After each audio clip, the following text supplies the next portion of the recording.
말씀의 제목을 복음에 합당하게 생활하라라고 하는 제목으로 함께 말씀을 나누겠습니다. 우리가 종종 4년에 한 번씩 올림픽을 보지 않습니까? 올림픽을 보면 경기장 안에서 운동하는 선수들이 있습니다. 그들은 국가대표라고 불려집니다. 그러나 그들은 경기장 안에서만, 경기할 때만 국가대표라고 부름받는 것은 아닙니다. 그들이 경기가 끝나서 다시 한국으로 돌아와서 연습을 하고 이 땅에서 생활하는 모든 과정 속에서도 그들은 여전히 국가대표입니다. 그럼 언제나 국가대표로서의 그런 삶을 살아가게 됩니다. 국가대표이기 때문에 그들에게는 특권이 있습니다. 그들이 몸이 아프면 국가가 다 책임을 져서 그들을 치료해 줍니다. 필요한 훈련이 있으면 모든 운동 도구나 모든 트레이너들, 훈련을 가르쳐 줄 수 있는 사람들까지도 다 도와주게 되어 있습니다. 그들이 마지막에 은퇴하기 전, 유니폼을 벗기 전까지는 그들은 여전히 국가대표로 삶을 살아갑니다. 그들에게는 언제나 특권이라는 것이 주어져 있습니다. 그러나 특권이 있기 때문에 그들에게는 동시에 의무도 있습니다. 국가대표로서는 함부로 말도 조심해야 합니다. 그들의 행실도 굉장히 조심해야 합니다. 왜냐하면 자신의 모든 행동은 다 국가를 대표하기 때문에 그렇습니다. 그래서 종종 우리가 뉴스에서 볼 때 국가대표인데 어떤 올바른 행동을 하지 못했을 때 그것은 뉴스에도 나오기도 합니다. 국가대표는 그래서 언행과 모든 행실, 인성까지도 그들은 늘 조심해야 합니다. 저와 여러분들은 우리의 소속은 성경은 하나님 나라 이렇게 말을 합니다. 우리 모두는 하나님 나라에 속해 있습니다. 우리 눈에 보이는 국가대표들은 유니폼을 입고 있습니다. 우리는 비록 눈에 보이지는 않지만 저와 여러분 우리 모두도 하나님 나라를 대표하는 그 하나님 나라를 보여줄 수 있는 그런 유니폼을 입고 우리도 삶을 살아갑니다. 그런데 우리가 예수 믿는 사람으로서 그 유니폼을 입고 살아갈 때 우리가 교회 안에서만 그렇게 사는 것은 아닙니다. 우리는 교회 예배를 드리고 교회 바깥에 나가서도 우리는 언제나 똑같이 예수 그리스도의 사람답게 하나님의 나라를 대표하는 모습으로 우리는 삶을 살아가게 됩니다. 바울이 지금 빌립보에 있는 성도들에게 편지를 쓰고 있습니다. 편지를 쓰면서 감옥 안에 있습니다. 그러면서 편지를 쓰는데 이 바울이 지금 듣고 싶은 소식이 있습니다. 그 듣고 싶은 소식은 다른 것이 아니라 그들이 입고 있는 유니폼, 즉 예수 그리스도의 복음에 합당한 삶을 살아가고 있는 소식을 듣고 싶어 합니다. 감옥 안에 있습니다. 소식이 얼마나 궁금하겠습니까? 근데 어떤 소식을 듣고 싶어 합니까? 빌립보에 있는 성도들이 예수 그리스도의 복음에 합당한 모습으로 살아가고 있다라고 하는 그 소식을 듣고 싶어 합니다. 우리는 종종 신앙생활을 한다고 할 때 어떤 생각을 합니까? 예배를 드리고 또 세상에 나가서 그렇게 큰 잘못하지 않고 어느 정도 칭찬받고 또 윤리적으로나 도덕적으로 문제없이 살아가면 우리는 이것이 바로 성도이지 않을까 이렇게 생각을 하기도 합니다. 여러분, 신앙생활을 한다라고 하는 말을 조금 더 다르게 말한다면 그리스도의 복음에 어울리게 살아가는 삶의 모습이다 이렇게 말할 수 있을 겁니다. 내가 신앙생활한다 그 말은 예수 그리스도의 복음을 들었는데 들은 그 복음에 어울리는 삶을 살아가는 것, 바로 그것이 신앙생활한다 이렇게 말할 수 있을 겁니다. 그렇기 때문에 우리가 그냥 예배를 드리고 또 세상에서는 사람들로부터 손가락질 받지 않고 어느 정도 윤리적, 도덕적으로 삶을 살아가면은 이것이 과연 신앙생활일까? 우리는 한번 생각해 보아야 하는 것이죠.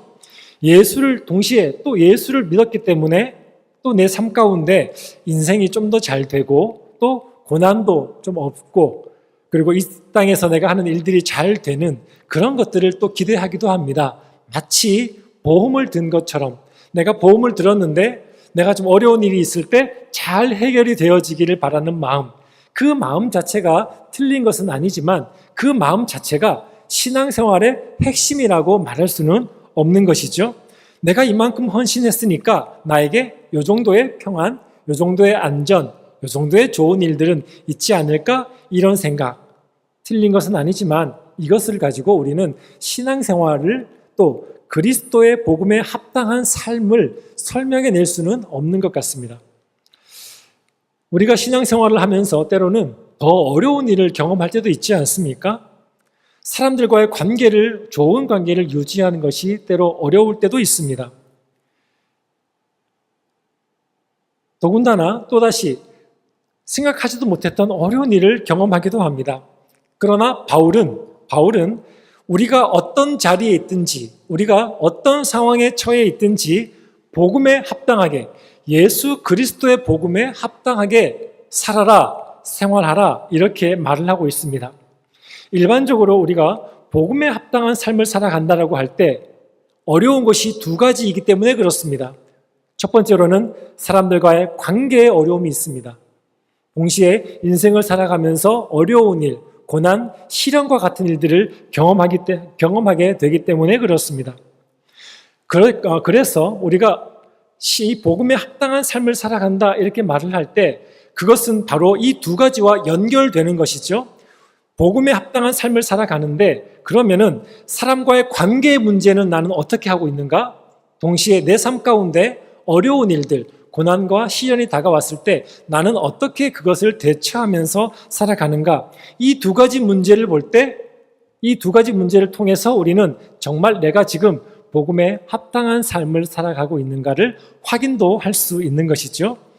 바울은 지금 감옥에 갇혀 있습니다. 로마 감옥에서 이 편지를 쓰면서 그들에게 이 모든 것들을 말하고 있는데 우리 한번 27절 말씀에 오직 너희는 그리스도의 복음에 합당하게 생활하라 이렇게 말하고 있습니다. 복음에 합당하게 뭐 하라고요?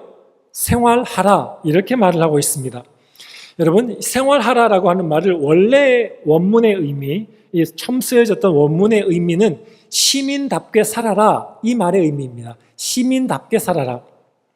지금 이 빌립보라고 하는 도시, 바울은 지금 로마 감옥에 갇혀 있지만 굉장히 꽤 멀리 있는 빌립보에 있는 교회 성도들에게 편지를 쓰고 있는데요. 그런데 빌립보 성도들에게 시민답게 살아라 이렇게 말을 할 때 그들은 어떤 마음으로 이 말을 들었을까요? 원래 빌립보는 마케도니아 왕국에 속한 도시였습니다. 그런데 어느 날 로마 제국이 아주 강한 나라가 되어서 로마 제국이 빌립보까지 다 점령을 합니다. 그래서 거기도 빌립보도 로마 제국의 식민지가 됩니다.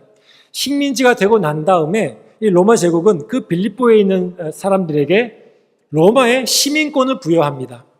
그들은 이것이 굉장히 생소한 것이었기 때문에 지금까지는 우리는 도시국가로서 빌립보에 살았는데 갑자기 굉장히 강력한 나라 로마 제국이 나타나서 우리를 점령을 했는데 이제는 로마의 법을 지키라고 하네. 우리 보고 이제는 너희들은 로마의 시민이다 이렇게 말을 하네 라는 것을 들었습니다.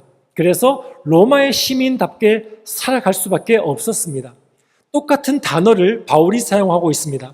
너희들은 하나님의 예수 그리스도의 복음에 합당하게 그렇게 시민답게 살아가라. 하나님 나라에 속한 시민답게 삶을 살아가라. 이렇게 말을 하고 있는 것이죠. 그러니까 이 빌립보 성도들은 이 말이 굉장히 마음에 와 닿았을 겁니다. 로마 시민으로서 그 로마의 법을 지키며 살아가듯이 이제는 하나님 나라의 시민으로서 하나님의 법을 지키고 살아가라. 이렇게 말을 들었던 것이죠. 여러분 가족이나 친척 혹은 자녀들 가운데 해외에 나가서 공부를 하거나 또 직장 때문에 해외에 나가서 잠시 동안 체류하고 있는 분들이 있을 수 있습니다. 미국이라고 한번 예를 들어보겠습니다. 미국에서 잠시 동안 학교의 문제이든지 직장 문제이든지 그곳에서 살아가면서 미국 사람들과 똑같이 살아갑니다. 학교 다니고요, 직장 다니고 미국에서 운전도 하고 있고 겉으로 보기에는 저 사람이 한국 사람인지 미국 사람인지 전혀 알 도리가 없습니다. 그런데 어느 날 나의 정체성을 보여줘야 할 때가 있습니다. 그때는 무엇을 보여주죠? 여권을 보여줍니다. 나는 미국 시민은 아닙니다. 미국에서 법도 지키고 미국에서 말하는 모든 대로 살아가고 있지만 그러나 나는 미국 시민은 아닌 한국 시민입니다라고 하는 그러한 여권을 보여주게 되는 것이죠. 그러면서 나의 정체성은 바로 대한민국입니다라고 하는 것을 보여주게 됩니다. 그래서 때로는 선거 때가 되면은 우리는 그 나라에서는 선거할 수 없습니다. 거기에서 한국의 선거 때가 되면 대한민국 영사관을 찾아가서 거기서 투표를 하게 됩니다. 그리고 젊은 형제들은 군대를 가게 되면은 한국에 돌아와서 반드시 군의 의무를 감당해야 합니다. 그리고 중요한 문제가 생기면 미국 경찰서에 찾아가도 그들은 아무것도 해줄 수가 없습니다. 중요한 일이 생기면 우리는 미국에 있는 대한민국 영사관 혹은 대사관을 찾아가서 이 모든 것들을 처리하게 되는 것이죠. 이것이 바로 이 그림과 똑같은 이 모습이 바로 이 땅을 살아가고 있는 저와 여러분들의 모습이라고 하는 것입니다. 우리는 모두는 하나님의 나라에 속해 있는 사람입니다. 그러나 이 땅에 잠시 살고 있습니다. 이 땅에서 먹고 일하고 열심히 이 땅에서 삶을 살아갑니다. 그러나 우리의 변하지 않는 원래의 국적은 하나님의 나라다. 이것이 성경의 가르침입니다. 물론 이 땅의 법도 다 지킵니다. 왜냐하면 하나님의 나라의 백성으로서 이 땅의 법도 존중하는 것이 바로 하나님의 나라의 백성의 모습이기 때문에 그렇습니다. 바울은 이 모든 것을 통해서 우리에게 말하고 있는 것은 저와 여러분들이 이 땅을 살아가고 있지만 진짜 소속은 하나님의 나라이기 때문에 그러므로 하나님 나라의 시민답게 살아라 이렇게 말씀하고 있는 것이죠. 여러분, 하나님 나라 시민답게 살아가는 것이 제가 말씀드린 것처럼 예배를 드리고 어느 정도 이 땅에서 윤리적으로 도덕적으로 문제없이 살아가는 것 그렇게만 말할 수 있는 것은 아닙니다. 그 삶을 바울은 우리에게 설명을 해주고 있습니다. 우리 27절 말씀을 같이 함께 읽겠습니다. 27절 말씀 앞에 나오는 화면에 함께 읽겠습니다. 시작. 오직 너희는 그리스도의 복음에 합당하게 생활하라. 이는 내가 너희에게 가보나 떠나 있으나 너희가 한 마음으로 서서 한 뜻으로 복음의 신앙을 위하여 협력하는 것과 첫 번째로 하나님 나라의 시민답게 살아가는 모습은 하나 되는 것이라고 말하고 있습니다. 하나됨, 협력하는 것. 이것은 마음이 잘 맞아서 하나 되는 것을 말하고 있지는 않습니다. 내 성향이 그 사람과 맞아서, 내 성격이 그 사람과 맞아서, 살아온 환경이 맞아서 절대로 그렇지 않습니다. 그 모든 것들은 다 틀릴 수 있지만 하나, 협력하는 삶을 살아간다. 무엇 때문에요? 예수 그리스도의 복음, 그 복음 때문에 하나가 되어서 삶을 살아가는 것을 말하고 있습니다. 우리는 종종 신앙생활을 하면서 내 생각이 더 맞다라는 생각을 할 때가 있습니다. 그래서 다른 사람의 생각보다 내 생각을 주장할 때가 굉장히 많이 있습니다. 더 나아가면은 내 생각이 맞고 저 사람의 생각이 틀렸다라고 생각할 수도 있겠지요. 그러나 더 많은 경우에는 내 생각이 저 사람의 생각보다 더 맞아. 저 사람의 생각이 틀린 것은 아니지만 나의 판단이 더 옳아. 이렇게 생각을 할 때가 있습니다. 그것을 그런데 더욱더 강하게 주장하다가 보면은 결국에는 어떻게 되죠? 관계가 깨어집니다. 하나됨이 이루어지지를 못합니다. 교회에서 특별히 우리가 하나님의 나라 백성으로서 하나님의 나라 시민으로서 삶을 살아갈 때 우리가 정말 중요한 것은 하나됨, 협력하는 것입니다. 생각이 다릅니다. 살아온 환경도 다릅니다. 판단하는 방식도 다를 수 있습니다. 그럼에도 불구하고 협력해야 되는 것, 하나가 되는 것은 매우 중요한데 그것을 위해서는 우리의 생각이 내 생각이 더 맞아, 내 생각이 더 옳아 라고 하는 것들을 내려놓아야 하는 것이죠. 왜냐하면 복음은 다르게 말하고 있기 때문에 그렇습니다. 복음은 내가 더 맞다라고 하는 것을 증명하라고 말하지 않습니다. 복음은 상대방의 생각을 더 존중해 주라고 말을 합니다. 진리의 문제가 아니라면, 핵심적인 구원의 문제와 진리의 문제가 아니라면 복음은 언제나 내 생각을 내려놓고 나보다 그를 더 높여주라고 말을 합니다. 왜냐하면 그때서야 비로소 성도들이 하나가 될 수 있기 때문에 그렇습니다. 우리 모두가 각자의 생각이 더 맞아서 각자의 생각대로 모든 것을 판단하기 시작한다면 우리는 결코 하나가 되는 것은 불가능합니다. 나의 생각을 깨뜨려서라도 다른 사람들과 연합하고 하나가 되는 것, 바로 그것이 복음에 합당하게 삶을 살아가는 것, 그것이 신앙생활이다, 이렇게 말씀하고 있는 것이죠. 동시에 두 번째로 28절 말씀을 함께 읽겠습니다. 28절 말씀입니다. 함께 읽습니다. 시작. 무슨 일에든지 대적하는 자들 때문에 두려워하지 아니하는 이 일을 듣고자 함이라.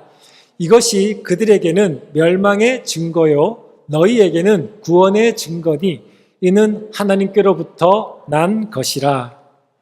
여기 나오는 두려워한다라고 하는 이 말의 원래의 원어의 그 의미는, 말이, 우리가 타고 다니는 말이 있지 않습니까? 말이 갑자기 놀라서 이리저리 막 날뛰는 것을 말하는 의미입니다.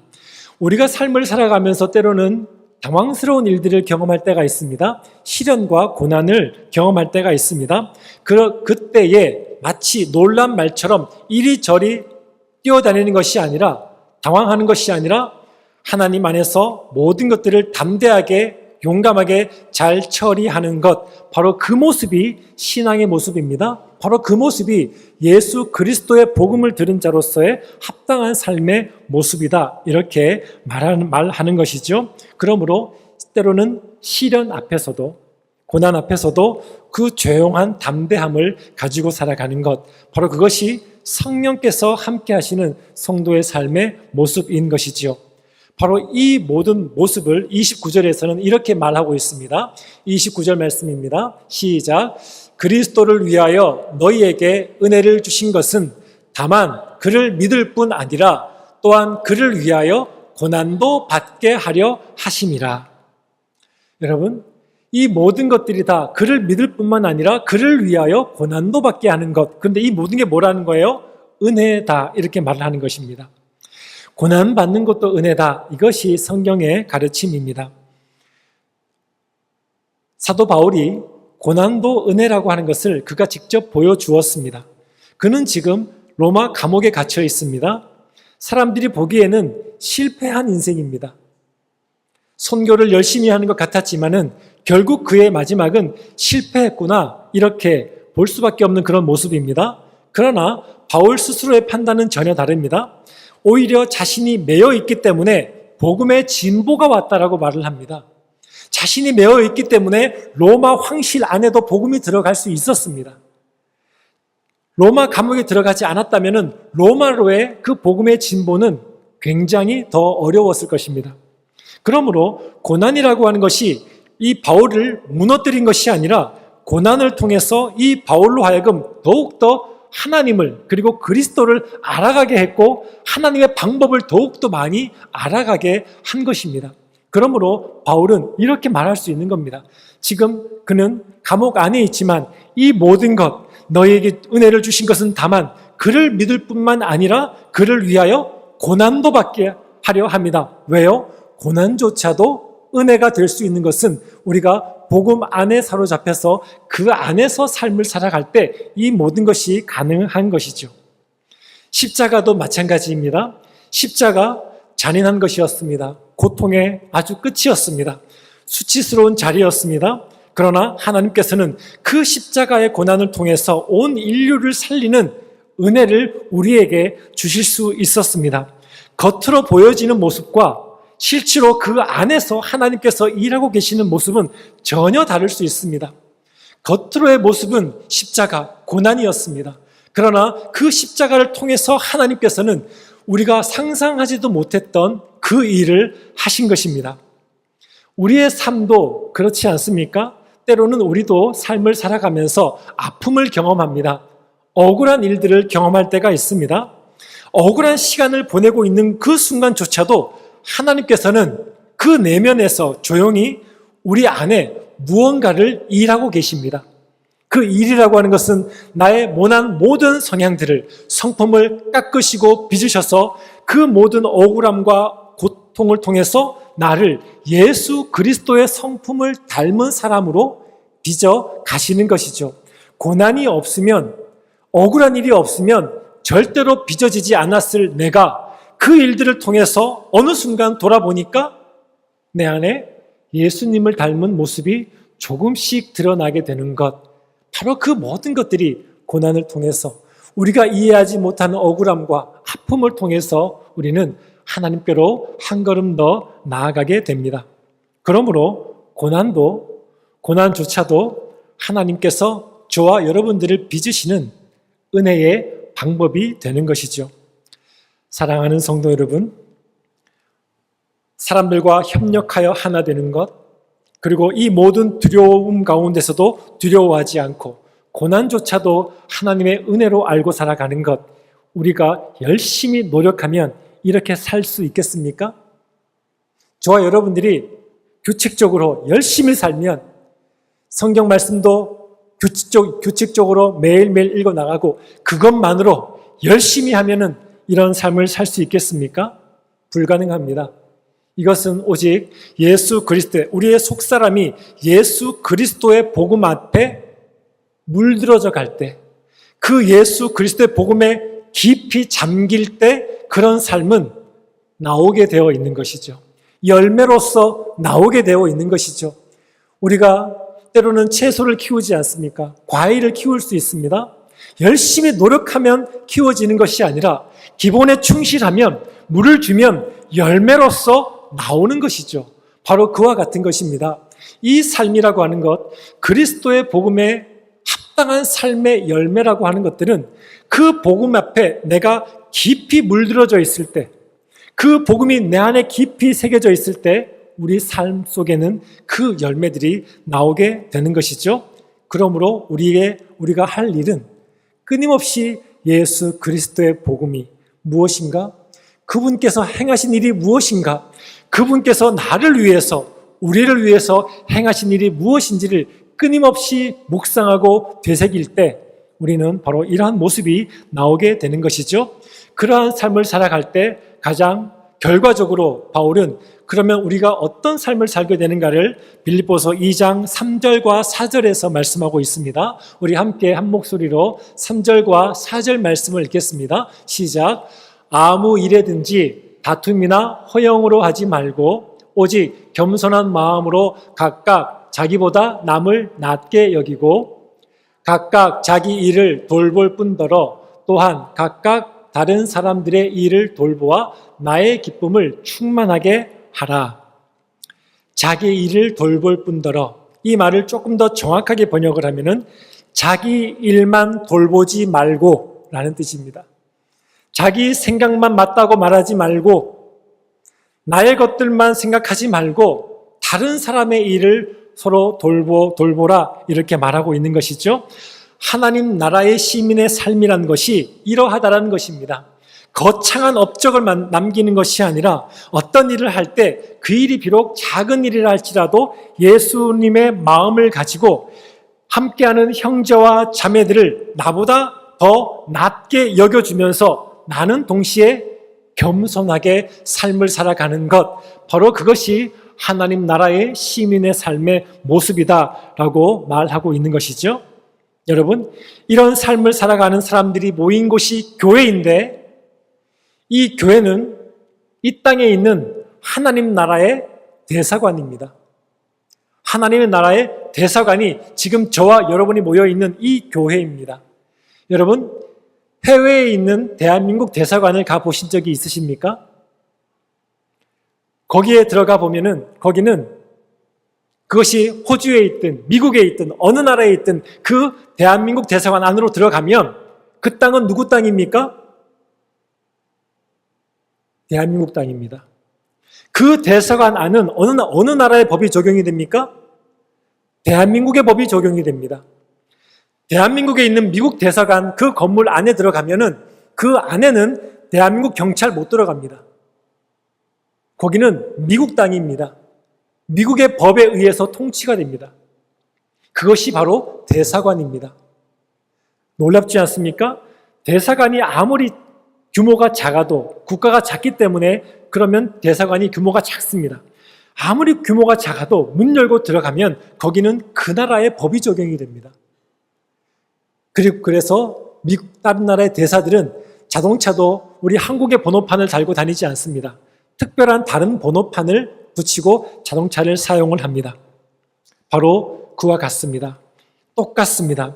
교회도 그렇습니다. 이 땅에 세워진 하나님 나라의 대사관입니다. 그러므로 여기는 저와 여러분들이 있는 이곳은 하나님의 나라의 법이 적용되어져야 하는 곳입니다. 그러므로 하나님의 나라의 법은 다른 것이 아니라 너의 생각이 맞아 라는 것을 주장해 라는 것이 아닙니다. 너의 생각을 내려놓아야 돼. 그리고 다른 사람의 생각을 존중해 줘야 돼. 그렇게 해서 하나됨을 지켜야 돼. 그것이 하나님의 나라의 법칙입니다. 왜냐하면 내 생각을 주장하는 것보다 훨씬 중요한 것이 하나 되는 것이기 때문에 그렇습니다. 목사인 저도 저의 생각을 주장하지 않습니다. 목사인 저는 진리를 말할 때 진리만은 타협할 수 없습니다. 그러나 진리 외의 모든 것들은 함께 의논하고 함께 서로에게 맞추어 주면서 하나가 되어져 가야 하는 것, 그것이 교회입니다. 이것을 포기하면 교회의 길을 포기하는 것입니다. 한국의 많은 교회들은 이것을 포기했습니다. 그래서 올바른 교회의 모습을 보여주지 못한 것도 사실입니다. 세상의 법이 있습니다. 세상의 법이라면 얼마든지 가능한 것이 교회에서는 결코 그 법대로 할 수가 없습니다. 교회는 고난도 은혜다라고 말하는 것이 바로 교회이기 때문에 그렇습니다. 그러므로 저와 여러분 모두는 성경에 따르면 우리 모두는 하나님 나라의 대사들입니다. 하나님의 나라의 대사. 여러분, 세상 사람들이 하나님의 나라는 어떨까? 무엇을 보고 알 수 있습니까? 성경을 보고 알 수 있습니까? 알 수 없습니다. 그들은 성경을 읽지 않습니다. 저를 보고 여러분들을 봅니다. 그리고 우리 수지 영광교회를 보고 아하, 하나님의 나라는 저런가 보구나 생각할 겁니다. 그렇다면 우리는 얼마만큼 하나가 되어 있습니까? 하나가 되기 위해서 여러분들의 생각을 내려놓으신 적이 있으십니까? 하나가 협력하기 위해서, 성도의 하나됨을 위해서 여러분들의 생각과 여러분들의 모든 의견들을 내려놓고 더 다른 이들을 더 높여줄 수 있는 그런 삶을 살았던 경험들이 얼마나 많이 있습니까? 그것이 있어야 여기는 교회가 되는 것이죠. 그리고 여기가 바로 하나님의 나라의 대사관이 되는 것입니다. 여권을 보신 적이 있습니까? 제가 오늘 제 여권을 가지고 왔습니다. 제 여권인데요. 예전에 사용하던 여권입니다. 굉장히 많은 것이 쓰여져 있습니다. 각 나라에 갔을 때. 여러분,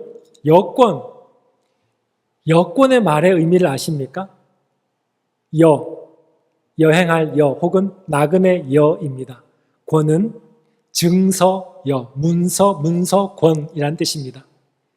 놀랍지 않습니까? 나그네 문서입니다. 나그네 문서. 이 나라에서는, 대한민국에서는 전혀 필요 없습니다.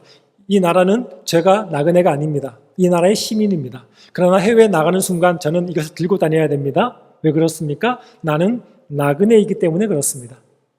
그래서 필요하다면 여기에서 그 사람들은 도장을 찍어줍니다. 여기서 잠시 여행할 수 있음, 여기에 잠시 체류할 수 있음, 이것이 바로 여권입니다. 나그네 증서입니다. 마찬가지입니다. 우리 모두는 다 원래 소속은 하나님의 나라입니다.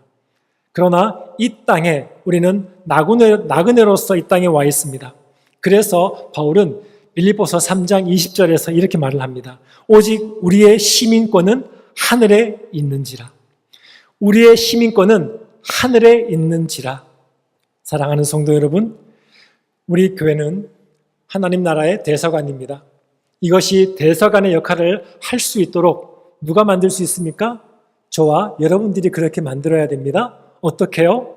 하나됨으로써 나보다 남을 더 귀하게 여겨주면서 나는 오직 겸손하게 내 자신을 낮추면서 그리고 모든 두려움과 고난과 아픔 가운데서도 흔들리지 않고 고난조차도 하나님의 은혜임을 고백하면서 함께 모여서 우리가 이 나라를 이루어갈 때 여기가 바로 하나님의 나라인 것이죠.